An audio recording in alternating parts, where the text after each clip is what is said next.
What's up, everybody, and welcome to the Game On Improve Your Health podcast. Today's episode journey is being guided by none other than your host, Austin J, or hallucinodream if you know him from the gaming community. And today's topic is a follow-up and question and answer to last week's episode, which was on misinformation. Thank you for tuning in and listening, and enjoy this episode. Blah, blah, blah, blah, blah, blah, blah. What's up, everybody? Thank you for tuning in, and I want to apologize. It looks like my, sorry, I'm looking over if you're watching on YouTube. Looking over often because it looks like my microphone is really picking up my voice today. I'm not sure why. Maybe I turned it up too much. Anyway, it's not that that's not going to be edited before I post, so. And I also want to apologize for the tardiness of the episode. Last week, I was joined by my wife, Christina, as you all know if you have listened to the episode, and it was very enjoyable to have her back on the show, but I waited a couple of days to record that episode so that she was able to do it. And I wanted to get a full week in to allow for any questions to come in so that we can answer any questions that came in this episode. She's not joining me, of course, today, but I wanted to give that time, so I apologize for the tardiness. Next week, we'll be back on track, posting regularly every Thursday, and I think next week's episode is going to be a good one, I think. So, we'll see.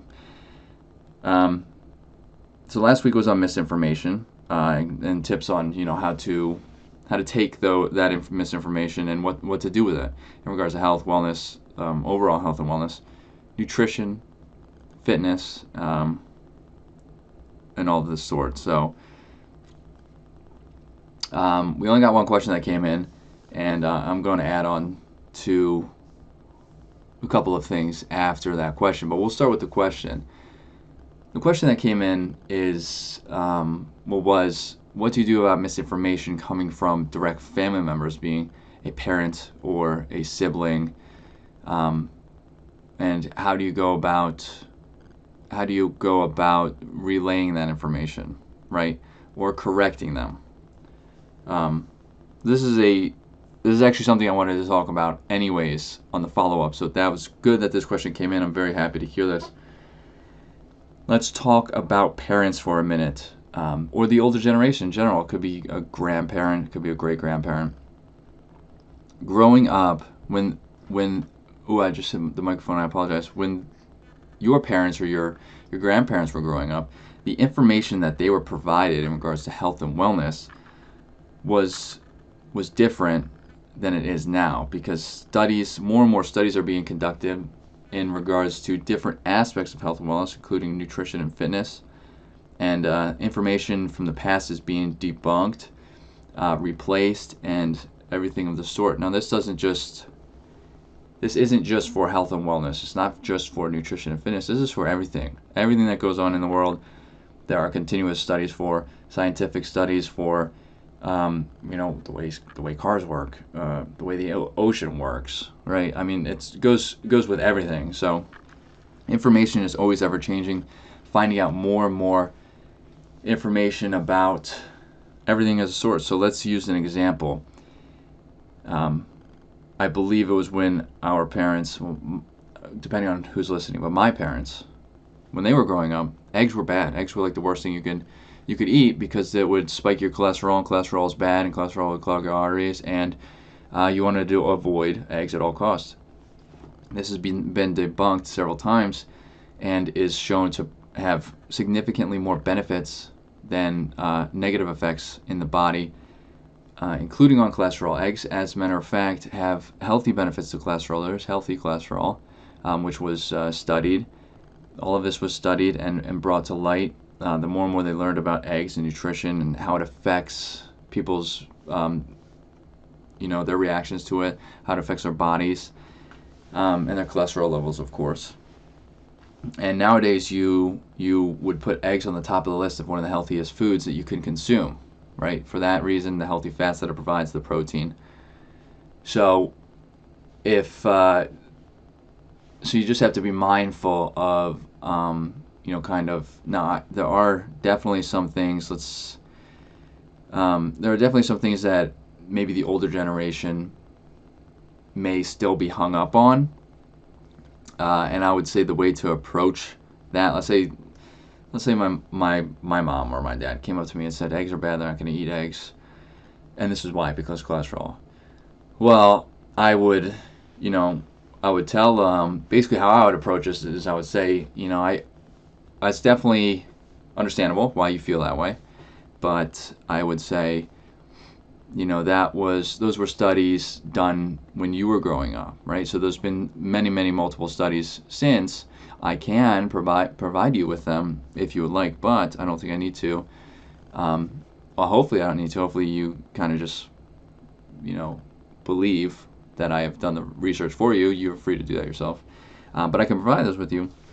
And it actually shows that eggs are beneficial for you and they're good for your healthy cholesterol, which wasn't taken into consideration when you were growing up, right? When you were receiving all this information, and the healthy fats that it provides you is good for your hormonal functions, your brain, and of course the protein is good for repairing muscle for your daily activities and everything. So there actually are some better benefits to eggs. So you may not have to be in fear of eating those eggs. You can still eat eggs, and if you don't feel comfortable, you can still eat them only a couple of times a week, right?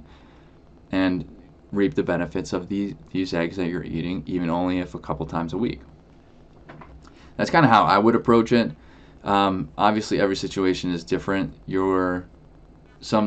I've already talked to family members and have received backlash on what I was saying, and that the studies show this, and it was the exact same thing that they were saying. So we'll keep on the eggs. The studies show that eggs, boost your cholesterol, and that's just sometimes people get hard stuck on that. So then, I mean, if that was the case, and I really was dead set on getting them to eat their eggs, I would maybe print out some abstracts, some like paraphrasing of these studies that show the actual benefits and how the boost in the cholesterol isn't as negative as it once was thought. And if that really is a big issue, maybe just offering a different food to them. So saying, well, the eggs are out, right? So you don't want to eat eggs. Well, what else could we eat? What could we replace that with as a healthy alternative? Would you like some help trying to maybe find that out, right? So then I would try to help find different alternatives, because sometimes people just, and I know this is how I was, and kind of still am with some things. I would want to eat something, realize it's not as good as it could be for me, and then I would struggle to find what I would want to replace it with. What I would want to replace it with that was healthy and going to give me the benefits that I was looking for in that specific food or meal. And if I was unable to come up with that very quickly without doing an excess amount of research, which sometimes is grueling work, which I think that's how I feel it is, but I feel like I can come up with that. Google's very powerful. I feel like I can come up with that very fast. Sometimes just don't feel like doing that, right? You just don't feel like looking for that information. So I'll end up eating the same thing anyways that I was originally going to eat, that I know probably doesn't have the benefits that I want coming out of it. But so sometimes people just need that little boost, that little push forward to help them try to find alternatives and expand from there. And then maybe those same people will eventually come to terms and be like, well, maybe eggs really aren't that bad for you, right? Especially if you're showing them this information. You're doing blood panels. I don't know if people do blood panels, but I do fairly often, and it shows my cholesterol levels. If I'm eating these eggs, my cholesterol levels are dropping. Should be a good sign that that's actually, the new studies are actually showing some promise. So that is definitely one of the things I wanted to talk about. I think that's crucial nowadays because of just all of the years of research that is now being thrown out there. And you just want to try to make sure that you are on the right path, right? Regardless of where you're getting this information from. And you always want to trust your parents, right? You always want to trust your family, your friends. And it's okay if they are giving information that has been previously debunked, right? It's okay if you thought you are given, or you had information that you've been giving that is previously debunked. I couldn't tell you how many times over the past couple of years I have said or told people about things that have been changed already. It happens. You just got to keep up with the research if that's what you want to do, right? And you don't have to continuously research every single day. I mean, these kind of become, if you follow health and wellness,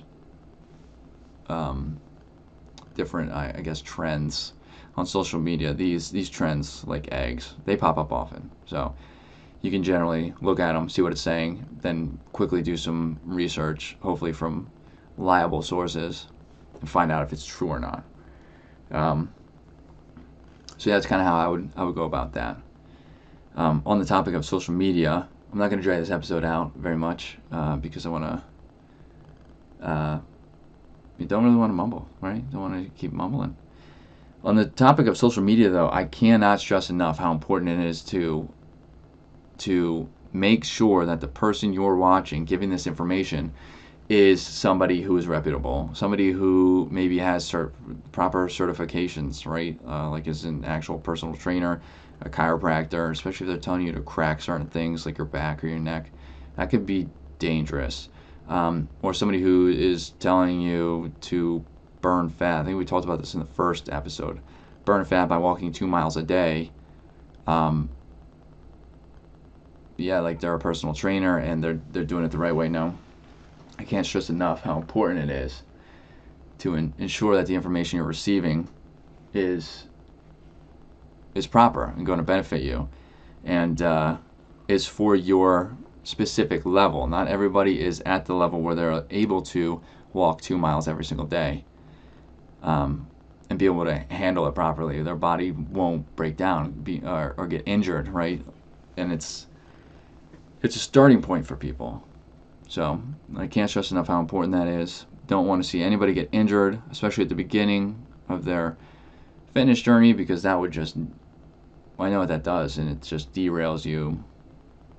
And the mental aspect, and it's even harder to recover from that because you've done this and now you've been injured and it's a bad experience, and bad experiences stick for quite some time, right? So I just wanted to reiterate that fact, and probably going to end there.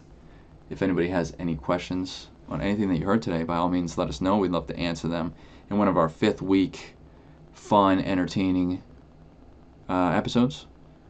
And if not, we'll hopefully see everybody in next week's episode. Again, my name is Austin J, or hallucinodream. All of my links are in the description.